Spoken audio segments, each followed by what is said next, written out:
ضحاک ابن عباس رضی اللہ عنہ کے حوالے سے بیان کرتے ہیں کہ جب جنات زمین پر فساد پھیلانے اور باہم قتل و غارت کرنے لگے تو اللہ نے کچھ دوسرے فرشتوں کی معیت میں ابلیس کو وہاں بھیجا.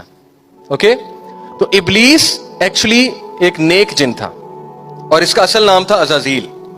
اور عزازیل فرشتوں کی فوج کو لیڈ کرتے ہوئے دنیا میں آیا اور یہ دنیا کا سلطان الارض بننا چاہتا تھا. اس کو ایکچولی سلطان الارض کہا جاتا تھا کیونکہ یہ بہت نیک تھا. کائنات کا کوئی ایسا چپا نہیں جہاں پہ اس نے عبادت نہ کی ہو اللہ رب العالمین کی, اللہ کا نام بلند نہ کیا ہو. کائنات کی کوئی ایسی جگہ نہیں, کوئی ایسا چپا نہیں کائنات کا.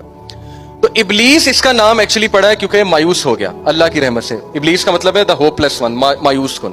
اصل میں اس کا نام عزازیل ہے. اس نے فرشتوں کے ساتھ الائے کر کے, he was an ally of the angels, جنوں کے خلاف لڑائی کی. اور جنز اور بنز اور ہنز جو ہیں وہ اینجلس کے ساتھ تھے, آپ نے پڑھا. اور ان جنات کو ذرا غور کیجئے گا, ان سب نے ان مفسد اور زمین پر ہلاکت خیزوں میں ملوث جنات کو سمندری جزیروں کی طرف مار بھگایا. Okay, so there are certain آئی لینڈس, کچھ ایسی جگہیں ہیں جہاں پہ ان لوگوں کو بھیجا گیا ہے اور وہاں پہ ان کو بند کیا گیا ہے سمندری جزیروں کی طرف. ٹھیک ہو گیا. نیکسٹ, یہ کوئی قرآن و حدیث اب میں آپ کو یہ نہیں بتا رہا, یہ ویسے ایک مذاق میں آپ کو بات کرنے لگا ہوں کیونکہ یہاں پہ یوتھ بیٹھی ہوئی ہے اور surely they watch Lord of the Rings. So there is elves جو کہ ہیومنز سے بہت پہلے کی ایک کریشن ہے according to Norwegian mythology, Lord of the Rings کا اگر کسی نے ناول پڑھا ہے. And there are orcs again human being سے بہت پہلے کی ہیں.